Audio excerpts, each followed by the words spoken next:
As our local hospitals deal with a surge in the number of patients, they find themselves short of staff. There is a special demand for nurses right now. Our ABC 10 News anchor Derek Stahl looks at where hospitals are going to find the nurses they desperately need.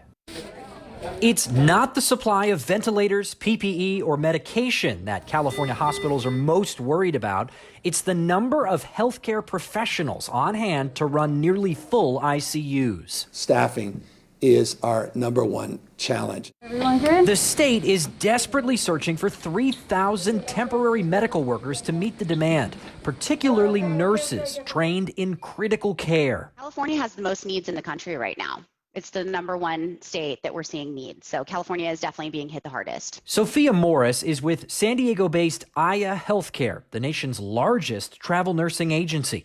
She says they're onboarding new travel nurses as fast as they can. But at the moment, the state's top health official estimates 1/3 of the requests for travel nurses are going unfilled. We're adding hundreds and hundreds of new clinicians to start, particularly in California, every week. So it's coming. I think it just feels like it's not coming fast enough. She says Aya will add nearly 800 more travel nurses in California by mid-January, on top of the more than 2,600 already on assignment in the state. But some experts say it's a challenging time to find spare nurses because so many regions across the country are dealing with surges.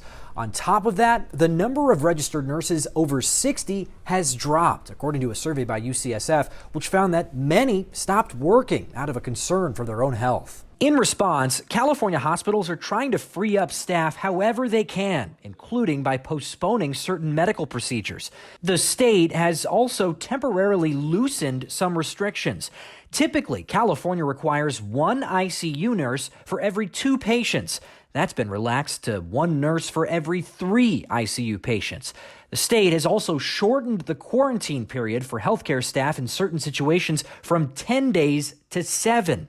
Morris says hospitals have made other changes to get more temporary staff. There have been adjustments in contract length. There have been adjustments in the standard onboarding requirements, or even just the general requirements that a facility might have. They're looking at the type of skills that they need a clinician or a nurse to have, rather than just the years of experience that they had. The state has sent more than 600 temporary healthcare workers to hard-hit counties from the National Guard, the California Health Corps, and other partnerships, but they're still looking for more. State officials have started reaching out to other countries like Australia and Taiwan to get much-needed medical workers. Derek Stahl, ABC 10 News. All right, there is some good news for work.